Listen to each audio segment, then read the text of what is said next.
Assalamualaikum warahmatullahi wabarakatuh. Waalaikumsalam warahmatullahi wabarakatuh.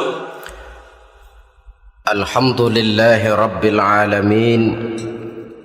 Wassalatu wassalamu ala ashrafil anbiya'i wal mursalin Sayyidina wa maulana Muhammadin wa ala alihi wa ashabihil mujahidin at-tahirin, amma ba'd. Saudara hadirin kaum muslimin rahimakumullah. Dalam kehidupan sehari-hari kita selalu berhadapan dengan dua hal yang berlawanan, dengan dua hal yang kontroversial kata orang sekarang, yang kita diharuskan memilih satu di antara kedua hal itu. Sejak kita bangun tidur sampai kita tidur lagi, selalu kita hadapi dua persoalan itu, yang benar dan yang salah, yang hak dan yang batil, yang pantas dan yang tercela, yang ma'ruf dan yang munkar.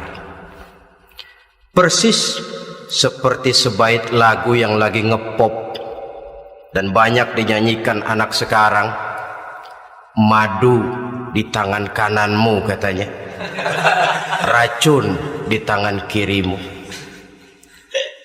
Tapi saya fikir-fikir, bagaimanapun kalau cuma sekedar madu di tangan kanan, racun di tangan kiri, adresnya jelas. Yang repot kalau kita sudah tidak tahu lagi mana yang madu, mana yang racun. Lebih celaka lagi di zaman sekarang, banyak racun mereknya madu. Kita terpedaya, kita terpesona, kita terpukau oleh racun yang bermerek madu ini. Kita minum dia, yang akibatnya rawan di dalam kehidupan kita. Sangat banyak racun-racun yang terpancang di sepanjang perjalanan hidup kita ini. Dan dua di antara racun kehidupan itu akan kita bicarakan pada pertemuan kali ini, yakni arak dan judi, minuman keras dan judi. Sebagai yang kita maklum bahwa Islam bertujuan memelihara kemuliaan manusia yang diciptakan fi ahsani taqwim, dalam bentuk yang paling sempurna.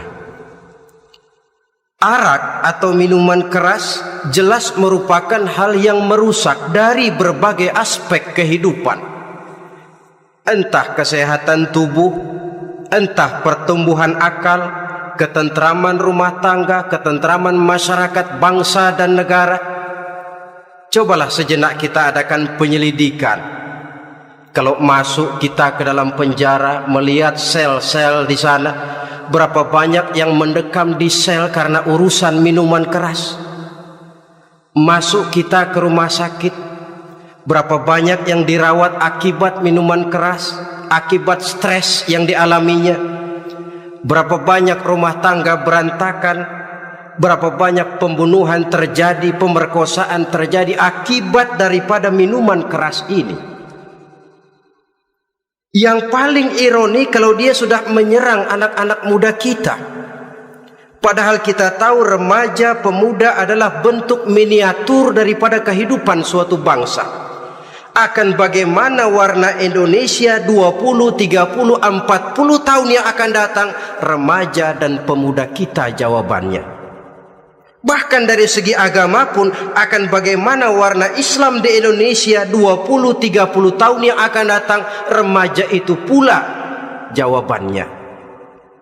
Karena itu tidak terlalu berlebihan kalau saya berkata bahwa untuk menghancurkan Islam di Indonesia ini tidak perlu menghancurkan pondok pesantren, tidak perlu menutup masjid, melarang pengajian, menyegel musola, tidak perlu.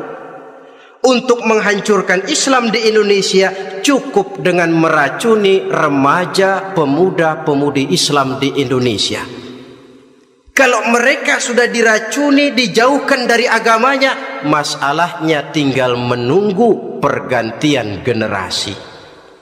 Maka yang jadi pilot proyek jelas remaja, pemuda, termasuk dengan menanamkan pengaruh minuman keras. Ditanamkan ke tengah remaja kita ini untuk jauh dari tuntunan agama. Hei pemuda-pemuda Islam, kalau kau mau jadi pemuda modern, jangan dekat-dekat ke masjid. Masjid khusus 60 tahun ke atas. Sepertinya di depan masjid itu ada papan pengumuman masjid khusus 60 tahun ke atas. Baca Quran kolot. Seiring dengan itu lalu modernisasi diartikan dengan westernisasi. Kau tidak akan bisa jadi pemuda modern sebelum semua yang datang dari barat kau telan mentah-mentah. Kau harus bisa bergaul seperti orang barat, berumah tangga macam orang barat, makan minum seperti orang barat. Kalau nyanyi lagu barat yang orang lain gak ngerti, kamu juga gak tahu.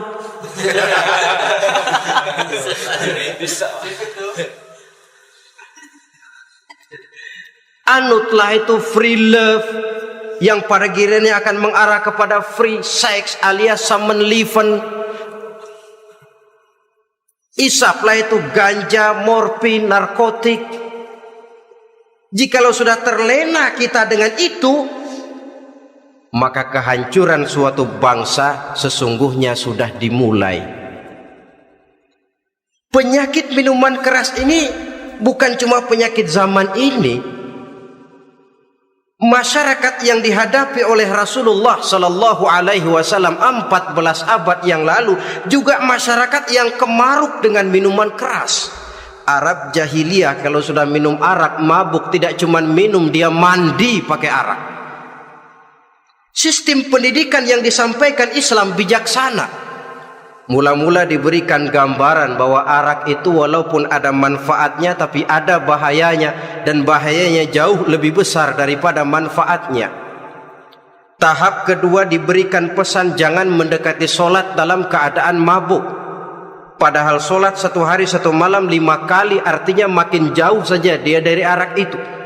Pada saat kondisi iman sudah memungkinkan, barulah turun vonis bahwa arak itu najis, perbuatan setan, jauhi.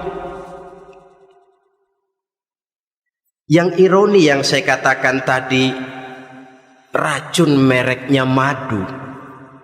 Kadang-kadang kita dibuai dengan iklan yang tidak mendidik. Saya pernah lihat ada iklan misalnya, Anda ingin modern, majulah bersama minuman ini. Atau minuman ini lambang pergaulan dunia yang maju. Modern diukur dari minuman. Yang jadi korban akhirnya remaja dan pemuda-pemudi kita. Saya teringat satu analisa dari Rasulullah Sallallahu Alaihi Wasallam. Beliau bersabda, Inna min asratis sa'ah, sesungguhnya di antara tanda-tanda kiamat. Apa kiamat itu?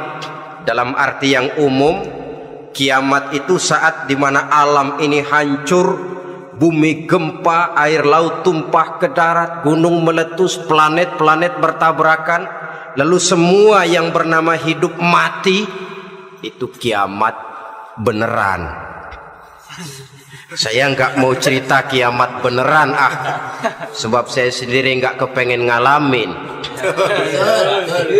Yang sering kita ngalami ini kiamat kecil-kecilan, kiamat mini. Apa kiamat mini itu? Hancurnya sendi-sendi kehidupan sosial. Maksiat merajalela, munkarat menjadi-jadi. Yang ma'ruf dianggap munkar, yang munkar malah menjadi ma'ruf. Yang salah disanjung-sanjung, yang benar dicaci maki. Tuntunan dianggap tontonan, tontonan malah jadi tuntunan. Kan kiamat kalau sudah begitu. Penjungkiran nilai. Kenapa hal semacam ini bisa terjadi? Penyebabnya kata Nabi, pertama ayyurfa'al ilmu. Ilmu diangkat oleh Allah. Bagaimana cara Allah mengangkat ilmu dan apa maksudnya itu? Allah mengangkat ilmu itu, saudara, caranya pertama dengan mewafatkan ulama. Makin banyak ulama wafat, makin banyak ilmu ditarik. Yang kedua, kurangnya minat orang untuk belajar agama. Kalau sudah klop macam itu, artinya agama sudah disudutkan ke pojok-pojok kehidupan. Agama cuma sekedar tinggal dekorasi. Agama cuma seminar, cuma kongres, cuma muktamar. Tapi bahwa agama merupakan realita dalam kehidupan, itu tidak pernah terwujud. Kalau ulama sudah tiada, minat orang belajar agama berkurang, maka ajaran Allah tidak lagi didenungkan orang. Dikala itu wa yudharul jahlu, akan muncullah kebodohan. Nampak kebodohan di mana-mana. Muncul permissive society, masyarakat yang merasa boleh hidup dengan kaidah serba boleh. Tidak ada halal, tidak ada haram, tidak ada hak, tidak ada batil, semuanya serba boleh. Kalau sudah begitu kondisi masyarakat, terjadilah apa yang dianalisa oleh Nabi. Dikala itu wayabsu zina, zina dikerjakan berterang-terangan. Orang sudah tidak punya malu. Hidupnya sudah pakai prinsip punya kuping, kuping kebo. Punya muka, muka tembok. Punya kulit, kulit badak. Kalau juga dikasih tahu, malu dong kau tinggal serumah belum nikah. Malu sama siapa? Masyarakat. Allah, masyarakat cuek aja. Cuek.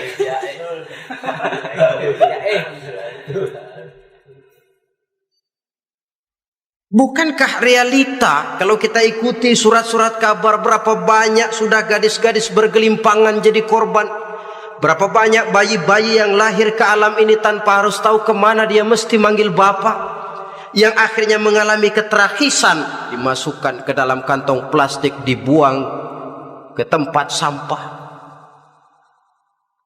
Kalau itu sudah terwujud, muncul efek negatif yang kedua, wa yushrabal khamr, arak, minuman keras jadi kebanggaan. Anak muda belum nyohor kalau belum bisa mabuk. Yang enggak mabuk dianggap kolot. Kampungan loh. Bikin malu, baru kena segelas saja udah miring. Cengeng. Jaya. Temen kita hebat sampai nyungsep di got. Yang nyungsep hebat. Ya, kalau cuma yang hancur kehidupan pribadi. Tapi kalau sudah menyangkut masa depan, yang berarti masa depan suatu generasi adalah merupakan masa depan daripada suatu bangsa. Begitu kerasnya Islam ini melarang minuman keras, sampai bukan cuma sekedar meminumnya saja yang diharamkan, tetapi juga dilarang mengimportnya, memproduksinya, membuka warung yang menjual minuman keras, atau bekerja di tempat penjualan minuman keras. Ada juga yang nyerempet-nyerempet, Pak, kalau sedikit kan nggak apa-apa, nggak mabuk ini. Nah, saya ingatkan hadis Nabi diriwayatkan oleh Imam Ahmad, Abu Daud dan Turmuzi. Nabi bersabda, ma askara kathiruhu faqaliluhu haramun. Apa yang banyaknya menyebabkan mabuk, sedikitnya pun tetap haram hukumnya. Memang barangkali mungkin ada manfaatnya, tetapi bahayanya jelas lebih besar ketimbang manfaat yang bisa timbul daripada jenis minuman keras itu sendiri. Dalam hadis lain Nabi pesankan, man kana yu'minu billahi wal yawmil akhir fala yaq'udu ala ma'idatin taduru 'alaiha al-khamru. Siapa yang beriman kepada Allah dan beriman kepada hari akhirat, jangan dia duduk di dalam satu pertemuan yang di dalam pertemuan itu diedarkan minuman keras. Masuk ke dalam lingkungan macam itu saja tidak diperkenankan. Kenapa? Asyariku fi syarri syarrun. Bersekutu dengan kejahatan, jahat juga hukumnya. Semalam kamu mabuk ya? Enggak, temen, saya cuma ngebeliin aja kok. Apalagi ngebeliin.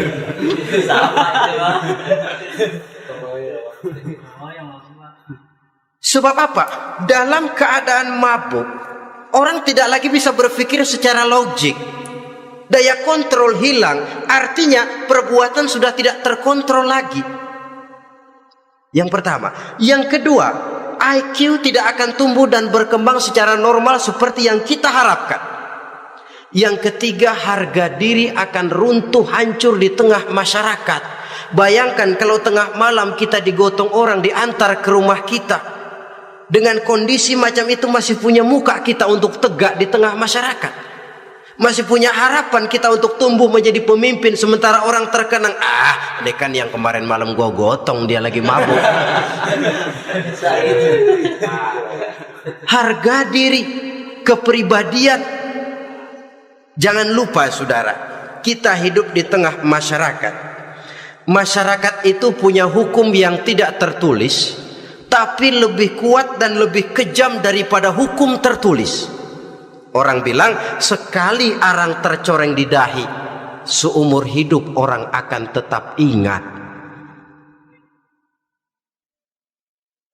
Makanya Rasulullah dalam hadis memberikan tamsil untuk adik-adik remaja muslim ini, masalul mu'min kamasalin nahli. Perumpamaan orang yang beriman itu persis seperti tawon. Mentalitas orang mukmin persis tawon. Apa mentalitas tawon? Kalau kita ngaji bab tawon, kita renungi apa keistimewaan tawon. Saya lihat-lihat, ternyata tawon itu punya 4 keistimewaan. Pertama, tawon itu yang dihisap selalu saripati bunga. Bagus makanannya. Belum pernah tawon keliru makan. Saya belum pernah dengar kok ada tawon makan tahu.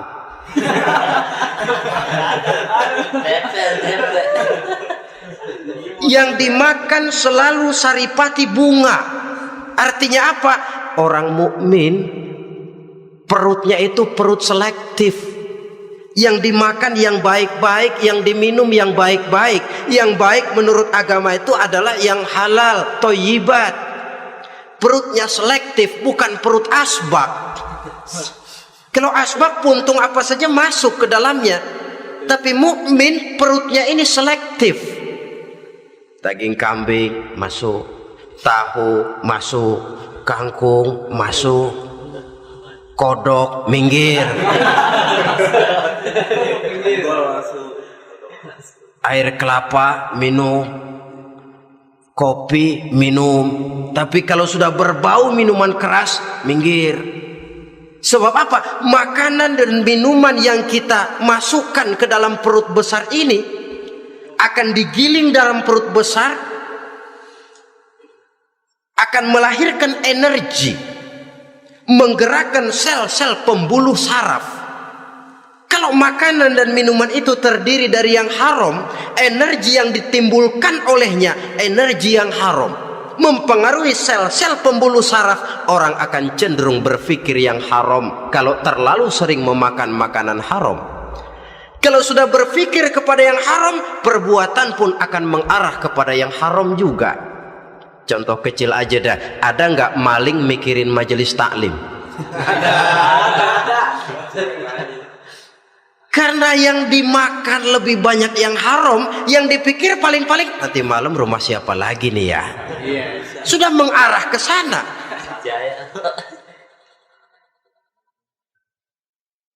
Saripati bunga yang dimakan tawon itu. Lalu tawon yang kedua saya lihat yang dikeluarkan selalu madu. Artinya apa? Orang mukmin itu kalau dia berkata, perkataannya mengenakan orang. Kalau dia berbuat, perbuatannya membawa manfaat bagi orang. Kalau kakinya melangkah tentu ke tempat yang ada gunanya, yang dikeluarkan madu bukan racun. Indah tawon itu. Yang ketiga, tawon saya lihat kemanapun dia hinggap tidak ada dahan patah. Artinya apa? Orang mukmin dimanapun dia tinggal, kemanapun dia pergi, pantang jadi biang kerok buat lingkungannya, pantang menimbulkan kerusuhan dan keonaran. Tidak ada cabang patah dimanapun tawon hinggap. Tapi juga yang keempat, saya lihat-lihat tawon itu jangan coba-coba diusik. Satu kali dia diusik, kemana orang lari? Nyilem masih ditungguin. Tawon. Tapi kalau nggak diusik, nggak ada tawon usil ke pasar nyariin orang. Ketika dia diusik, inilah saatnya saya harus mempertahankan kehormatan diri saya. Dia pun bangkit. Artinya apa? Orang mukmin tidak boleh nyari-nyari musuh, tapi ketemu musuh tidak boleh lari. Musuh jangan dicari, bertemu pun jangan lari.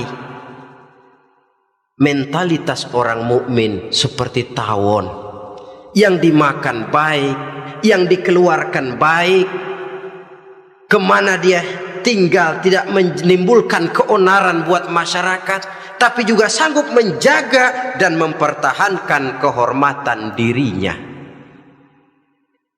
Kalau konteksnya dengan masalah yang sedang kita bicarakan, minuman keras, saya katakan tadi, kita kadang-kadang salah pilih, tertipu oleh racun yang bermerek madu. Ada minuman empuk, nyari yang keras, salah pilih. Ketahuan orang bikin pel buat anjing, manusia yang nelen. Akhirnya miring kayak anjing. Saudara, mari kita renungi An-Nisa ayat 140.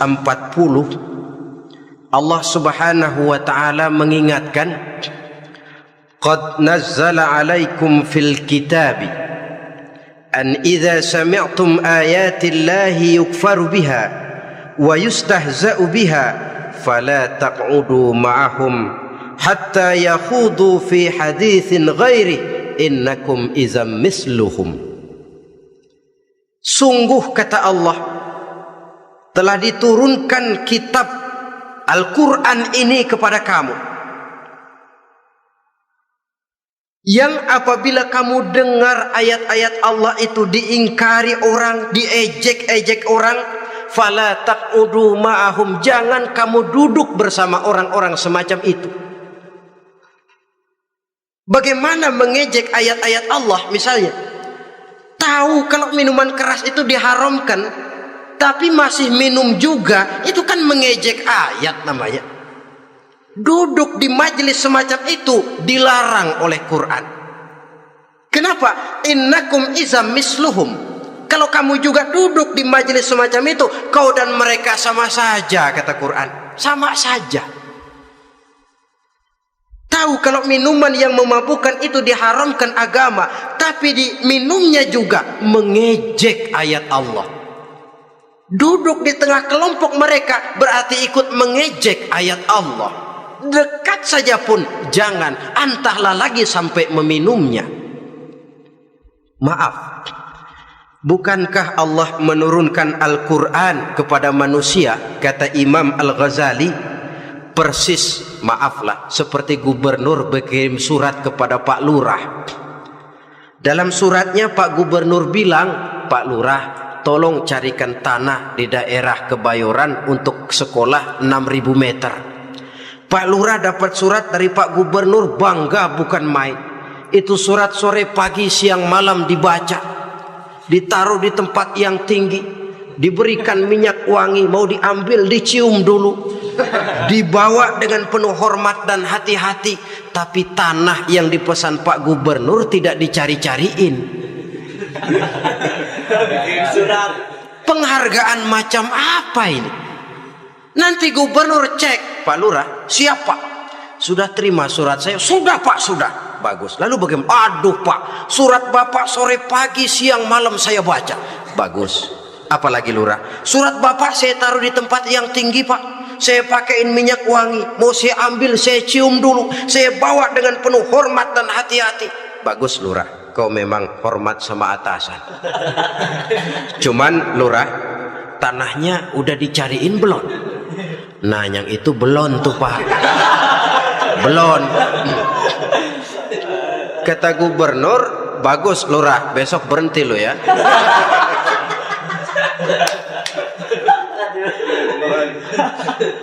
Membacanya memang penting, al-muta'abbad bitilawatihi, beribadah dari sebab membacanya. Tapi setelah kita baca, kita tahu isinya, what next?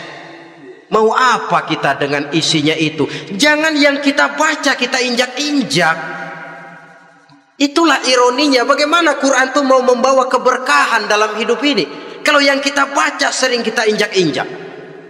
Dalam kehidupan kita baca ayat wa ahallallahu al-bai'a wa harramar riba. Allah halalkan jual beli, Allah haramkan riba, tapi renten ditelan terus.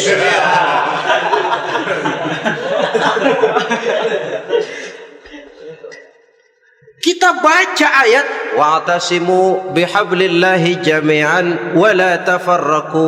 Berpegang teguhlah kamu kepada tali Allah, jangan bercerai-berai. Tapi sesama muslim pelotot-pelototan jalan terus.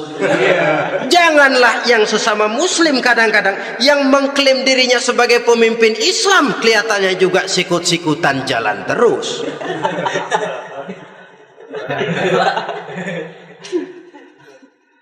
Sehingga tidak heran kalau orang bilang di bawah ngamalin ayat kursi, sudah sampai di atas ayat hilang, tinggal kursi saja yang diamalin. Ironi dan menyedihkan. Perjalanan panjang memang, saatnya kita menunggal dengan Al-Quran ini. Tetapi prosesnya memang harus kita mulai dari sekarang. Perkara kapan proses ini selesai, itu bukan masalah kita. Tapi bahwa kita sudah memulai suatu proses, itulah yang diharapkan. Hadirin yang saya hormati, oleh karena kerasnya peringatan Islam terhadap minuman keras, pernah satu hari seorang lapor kepada Khalifah Umar bin Abdul Aziz bahwa ada sekelompok orang berkumpul meminum minuman keras. Kata Khalifah Umar bin Abdul Aziz, dera mereka, hukum, cepat. Ya Khalifah, kenapa? Di tengah mereka ada juga orang yang Ramadan biasa puasa. Begitu, iya, yang biasa puasa duluan hukum. Kenapa? Mengerti memang lebih besar resikonya daripada tidak mengerti. Kalau yang tidak mengerti dilatar belakangi oleh kebodohan, barangkali masih bisa ditolerir, masih bisa dimaklumi. Ini toh sudah tahu mau puasa, kenapa berkumpul di majelis yang ada minuman keras? Tapi memang kelompok ini kan memang selalu ada. Kita lihat dalam masyarakat itu kan ada 4 kelas itu. Pertama, ada orang yang tahu perintah dan tahu larangan. Ini the first class, kelompok terbaik. Perintah tahu dia kerjakan, larangan tahu dia jauhi. Ini orang terbaik. Yang kedua, ada orang tahu perintah tapi tidak tahu larangan. Perintah tahu, larangan tidak tahu. Sholat mau, puasa mau, zakat fitrah bayar, nyolong mau, mabuk ayo. Perintah tahu tapi larangan tidak tahu, akhirnya semua dikerjain. Barangkali yang rada bingung malaikat bagaimana nyatatnya ini, kotor absen. Gelas yang ada di hadapan saya ini, kalau semua diisi air putih macam ini, kan jelas bisa diminum orang. Kalau semua diisi bensin, jelas bisa diminum motor. Tapi kalau separuh diisi air putih, separuh diisi bensin, kacau. Kalau gelas yang ada di hadapan saya ini sepenuhnya diisi air putih, jelas bisa diminum orang. Kalau sepenuhnya diisi bensin juga jelas bisa diminum motor.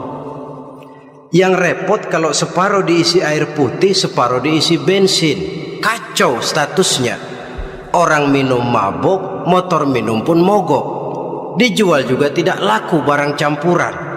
Inilah makna pernyataan Allah, wala talbisul haqqa bil batil. Jangan kamu campur adukan antara yang hak dan yang batil. Perintah dikerjakan, larangan pun dikerjakan juga. Kelompok ketiga, ada pula manusia yang tahu larangan tapi tidak tahu perintah. Larangan tahu tapi perintah tidak tahu. Jahat sama tetangga tidak, mencuri tidak, mabuk tidak, zina tidak, sholat tidak, puasa tidak, polos, semua serba tidak. Dan yang terakhir, kelompok keempat, perintah tidak tahu, larangan pun tidak tahu. Ini masuk kelompok makhluk gratis. Misalnya kambing, ayam, kerbau, itu kan makhluk-makhluk yang memang perintah tidak tahu pun larangan juga tidak tahu. Nah, dalam hubungannya dengan ini saya mengajak, marilah kita berusaha sekuat mungkin menjauhkan diri dari minuman keras yang jelas bahayanya dengan hidup tidak jauh dari bimbingan agama. Hadirin kaum muslimin rahimakumullah. Kawan seiring dan sejalan dari minuman keras, judi namanya. Saudara kembar barangkali. Yang satu sering menimbulkan yang lain, tetapi bukan tak jarang keduanya berjalan berdampingan. Posisi judi dan arak ini dalam Quran sama bahayanya. Apa sebab? Mentalitas judi adalah mentalitas sirkelus, lingkaran setan. Artinya yang menang biasanya ketagihan, yang kalah biasanya penasaran. Ini yang menyebabkan orang tidak mau berhenti. Kalau dia menang, dia ingin mencoba untuk menang dalam jumlah yang jauh lebih besar lagi. Kalau dia kalah, dia penasaran, kenapa hari ini kalah? Barangkali sial, besok malam saya tebus. Mental semacam ini memang sulit untuk berhenti. Kenapa judi diharamkan dalam Islam? Pertama, seorang muslim di dalam berusaha mencari harta, dia harus mengikuti sunnatullah. Kata kita orang muslim, hukum alam kata orang sekarang, natural of law bahasa kerennya. Berusaha menurut hukum kausal, memasuki rumah dari pintunya, menunggu suatu akibat dari sebab yang kita lakukan, bahwa kalau begini mesti begitu. Karena kita memang terikat oleh permainan yang disebut hukum alam ini. Hidup bukan undian, jangan mengharap untung besar tanpa mau peras keringat. Satu pagi Khalifah Umar bin Khattab radhiyallahu an masuk ke masjid. Beliau lihat ada orang sedang berdoa khusyuk betul. Ditunggunya 2 menit, 3 menit, sampai 10 menit lebih belum juga selesai. Agak lama orang itu berdoa. Selesai berdoa, dihampiri orang itu oleh Sayyidina Umar. Beliau tanya, saudara, lagi apa tadi itu? Berdoa ya Khalifah. Minta kepada Allah? Tentu minta kepada Allah. Minta apa kamu? Minta rezeki. Sudah lama? Dari tadi habis sembahyang subuh. Dapat? Belum. Ya memang kata Sayyidina Umar, inna sama la tumtiru zahaban wala fiddatan. Langit itu tidak mungkin akan menghujankan emas, tidak mungkin pula menghujankan perak. Jadi orang dilarang duduk bermalas-malas menunggu keajaiban yang datang dari langit. Karena memang hidup ini bukan undian. Jadi jangan mengharap untung besar tanpa mau peras keringat. Di dalam berusaha kita terikat oleh sunnatullah. Kalau begini sebab penyebabnya, akan begini akibat yang ditimbulkannya. Yang kedua, Islam menjadikan harta manusia itu sebagai benda berharga yang dilindungi. Mengambilnya dengan judi termasuk memakan harta orang lain dengan cara yang batil. Yang ketiga, judi itu sendiri dapat menimbulkan permusuhan dan pertentangan antara para pemain itu sendiri. Meskipun kelihatannya kompak duduk dalam satu meja yang saling berhadap-hadapan, yang kalah kelihatannya pasrah, tetapi kan itu cuma kulit permukaan. Batinnya bagaimanapun juga yang kalah itu tetap mendendam. Sedangkan yang kalah di samping mendendam juga mengomel, mencaci mungkin ya lawan bermainnya, ya mungkin juga dirinya sendiri. Dan yang keempat, judi itu merusak aktivitas hidup, membuat orang membuang waktu dengan tidak terasa, dan yang pada gilirannya melupakan orang kepada tanggung jawab. Wah, kalau sudah memegang kartu, konon kabarnya, saya sendiri alhamdulillah belum pernah, lupalah orang anak, lupalah orang kepada istri, lupalah orang kepada tanggung jawab. Waktu pun berlalu tanpa terasa. Apalagi kalau sudah diiming-iming oleh gambaran akan memperoleh keuntungan yang besar. Termasuk di dalam judi itu undian, apapun namanya. Yang usaha ke arah ini seharusnya tidak dipermudah, walaupun dengan embel-embel dana kemanusiaan, sumbangan sosial. Saya tidak begitu yakin, saudara, bahwa bangsa Indonesia ini sudah begitu menipis rasa kemanusiaannya sehingga untuk berlaku sosial mesti diimbangi dengan hadiah sekian juta rupiah. Saya tidak percaya bahwa umat Islam di Indonesia sudah begitu tipis rasa kasih sayangnya kepada sesama sehingga sulit mengeluarkan bantuan kalau tidak diimbangi dengan hadiah yang sekian puluh juta rupiah. Yang saya khawatir apa? Pada gilirannya di negeri ini akan makin banyak penghayal-penghayal kelas berat, tukang-tukang lamun kelas tinggi, yang hidup cuma ngumpulin jikalau. Jikalau, andai kata, umpama misalnya, orang sudah kemana-mana kita masih menghitung jikalau.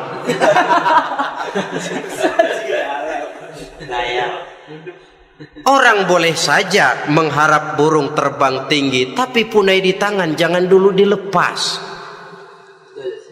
Artinya idealisme silahkan terbang setinggi langit, tapi kaki harus tetap berpijak di alam realita. Bahwa memang lebih baik makan singkong dalam kenyataan daripada makan roti tapi ngimpi.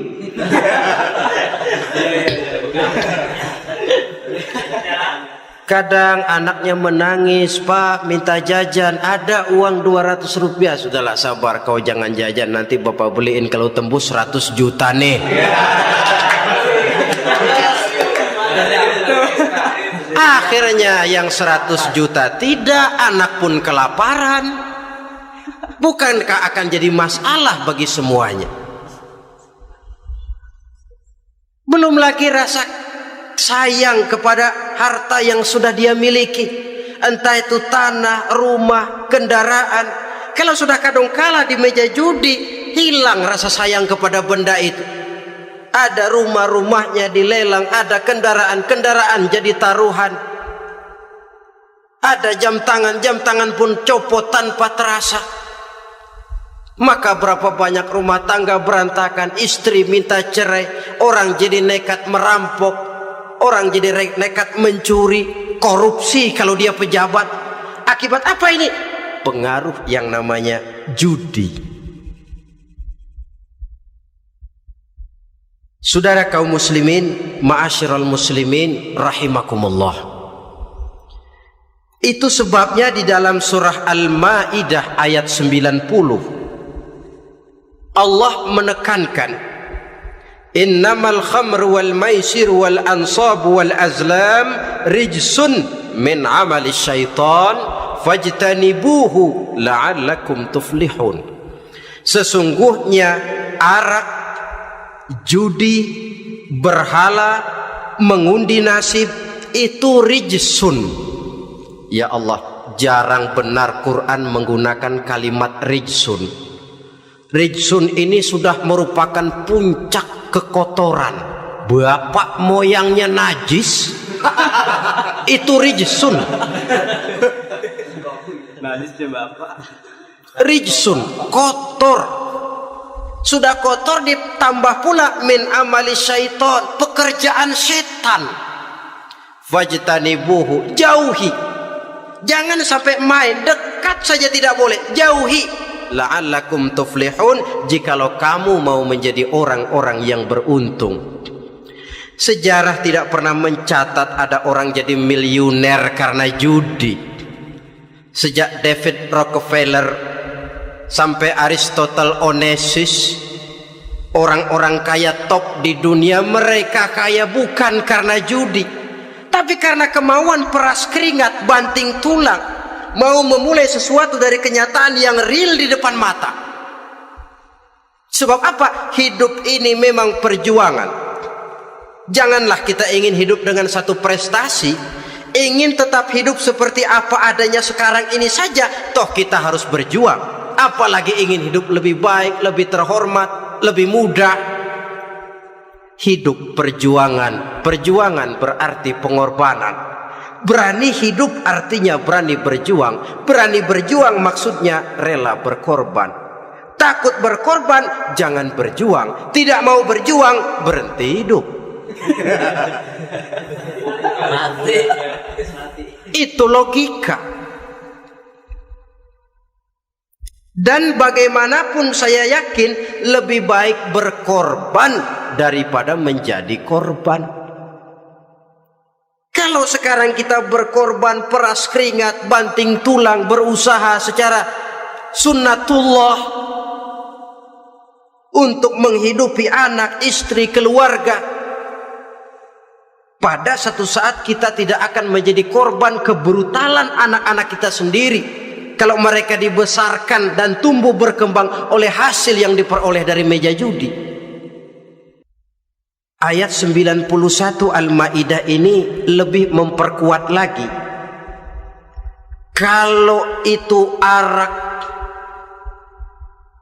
judi, berhala, mengundi nasib adalah perbuatan setan, sebenarnya setan mau apa sih? Ayat 91 menegaskan, innama yuridu syaitanu ayyuqi'a bainakumul adawata wal baghdha'a fil khamri wal maisir. Yang dimaui setan itu tidak lain supaya dengan arak dan dengan judi timbul rasa permusuhan, sikap memusuhi, saling marah di antara kamu. Coba, biasanya dalam meja judi sudah loyo, waktu juga sudah berlarut-larut. Yang menang mau berhenti, apa yang kata yang kalah? Berhenti dah, gue wacok loh. Enak bener, gue lagi kalah, lo berhenti. Coba, kira-kira kapan akan selesai permainan? Akan timbul permusuhan, akan timbul rasa dendam kesumat yang ditanamkan oleh setan. Karena memang baik arak, baik judi, baik berhala, baik mengundi nasib, itu semua permainan-permainan setan yang diberikan kepada kita untuk kita ikut andil bermain di dalamnya. Tatkala kita ikut terkena jerat setan, tertawalah mereka. Kenapa? Oh, makin banyak teman saya di neraka. Maaf, setan itu kan sudah tahu vonisnya. Ketika dulu dedengkotnya yang namanya iblis terusir dari surga, itu bikin semacam perjanjian dengan Allah. Tuhan, kenapa iblis? Gara-gara Adam saya terusir dari sorga. Maka sejak saat ini Adam dan seluruh keturunannya adalah musuh bebuyutan saya. Saya akan gelincirkan mereka dari jalan. Silahkan iblis, goda mereka, tapi kau tidak akan mungkin bisa menggoda mereka kalau hamba-hambaku itu menjadi hamba yang ikhlas. Hanya hambaku yang ikhlas yang tidak mungkin kamu goda. Yang lain barangkali bisa. Sejak saat itulah iblis memproklamirkan permusuhan, dan dia sudah tahu betul vonisnya neraka. Tugas dia sekarang bagaimana mengumpulkan teman sebanyak-banyaknya ke dalam neraka. Hamba Allah saja yang tidak tergelincir kepada minuman keras dan judi. Hamba Allah yang ikhlas itu bagaimana? Yang ikhlas menjadi hamba Allah dalam arti kata dan perbuatannya memang mencerminkan bahwa dia hamba Allah. Maaf, di zaman sekarang ini kan banyak orang cuma berkata saya hamba Allah mulutnya, tapi perbuatannya membuktikan dia hamba setan, hamba dunia, hamba harta, budak jabatan, budak nafsu. Tidak sesuai antara ucapan dan perbuatan. Sebab itu kata-kata hamba Allah kalau keluar dari mulut manusia itu murah. Soalnya ngaku siapapun bisa. Tapi diakui atau tidak, ini yang kita belum tahu. Ada juga orang berdalih, saya akan masang kalau dapat nanti mau nyumbang masjid. Barangkali aja kalau nyumbang masjid disoriin dikit sama Tuhan.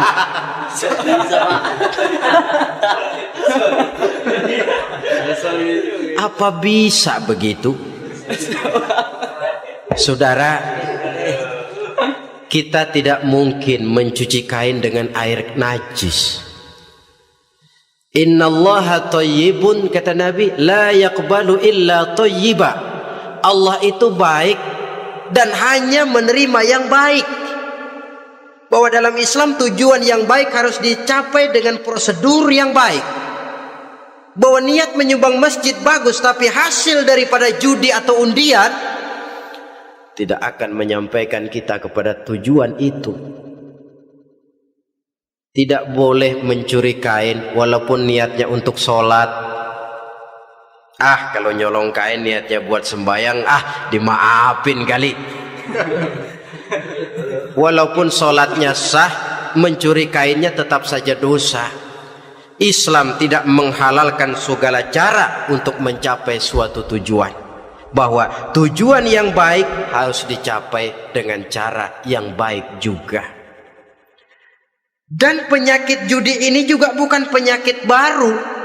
Sejak dulu masa jahiliyah judi mereka, saya kira kalau Las Vegas, kota judi Amerika saja barangkali masih kalah dengan cara judi jahiliyah dulu. Mereka kalau sudah judi itu uang. Habis uang ada punya tanah pasang taruhan. Habis tanah ada rumah, rumahnya dipasang. Apalagi yang ada? Ternak unta dipertaruhkan. Harta habis, rumah ludes, kebun binasa, ada istri juga dipasangin. Judi.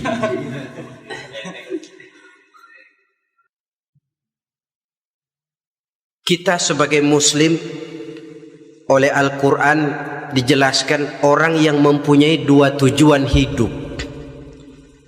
Pertama tujuan jangka pendek, yang kedua tujuan jangka panjang.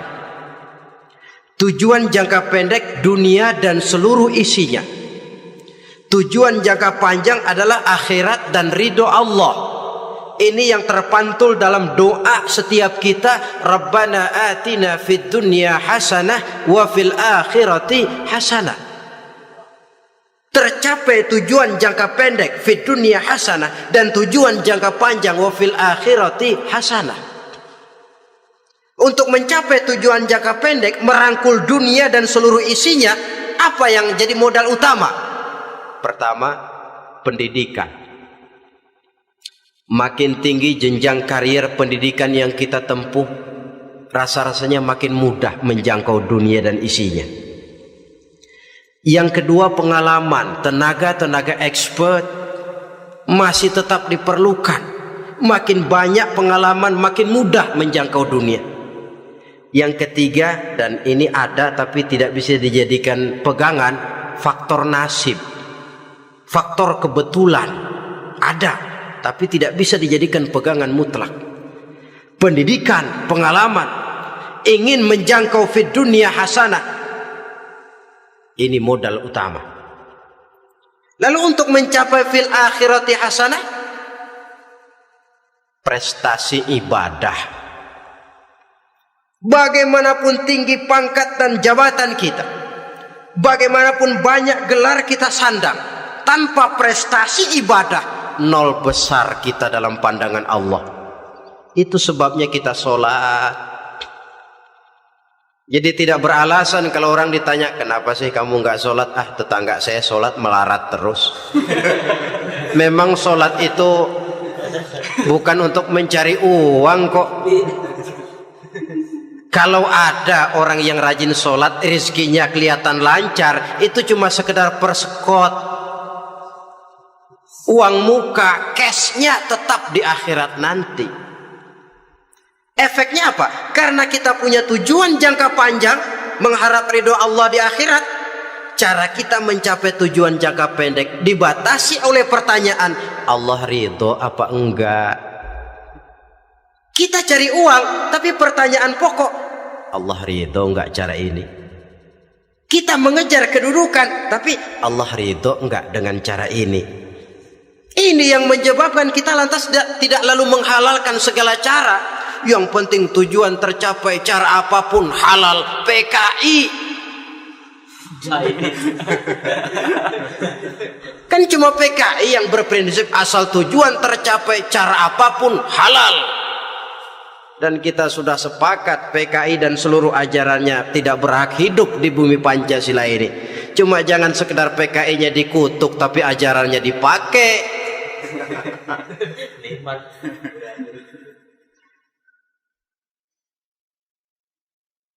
Nah, untuk mencapai dua tujuan ini,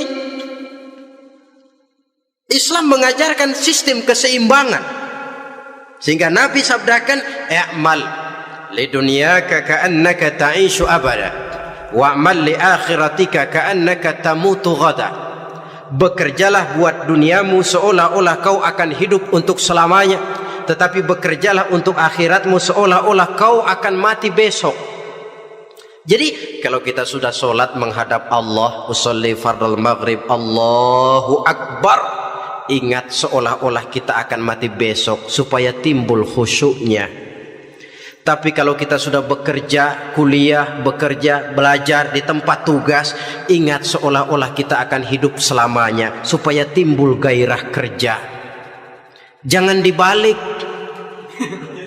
Di kantor ingat mati, lemas terus. Ngapain kerja sungguh-sungguh bakalan mati. Lagi sholat ingat Duta Merlin, Altiron Plaza, ya kacau. Salah pasang, tidak pada tempatnya. Untuk mencapai fid dunya hasanah ini, Islam mengajarkan tempuh jalur yang mengikuti sunnatullah. Itu yang dihargai oleh agama.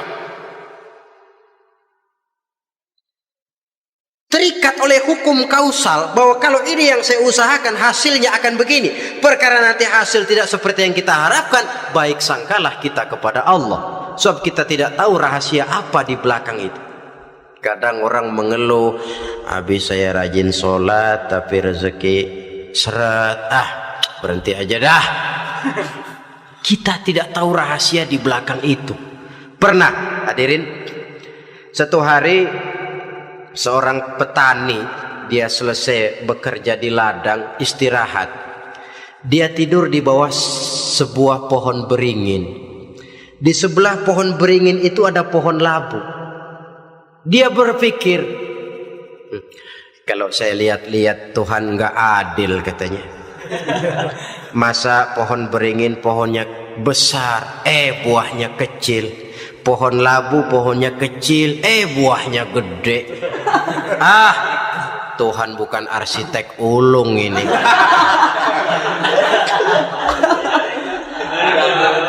Mestinya supaya enak dilihat, beringin yang pohonnya besar buahnya sebesar buah labu.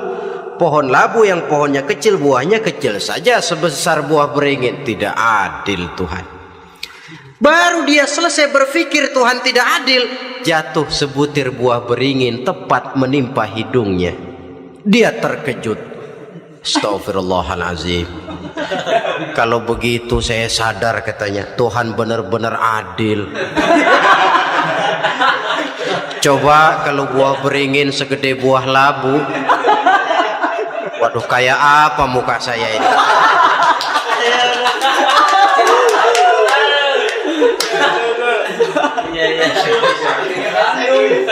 Baru terbuka pandangan matanya setelah berhadapan dengan kenyataan. Baru keluar respek. Allah benar-benar adil. Padahal semenit yang lalu dia masih berkata, Tuhan bukan arsitek ulung.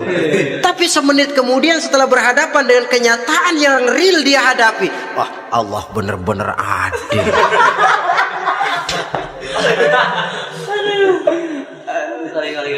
Itulah kehidupan ini.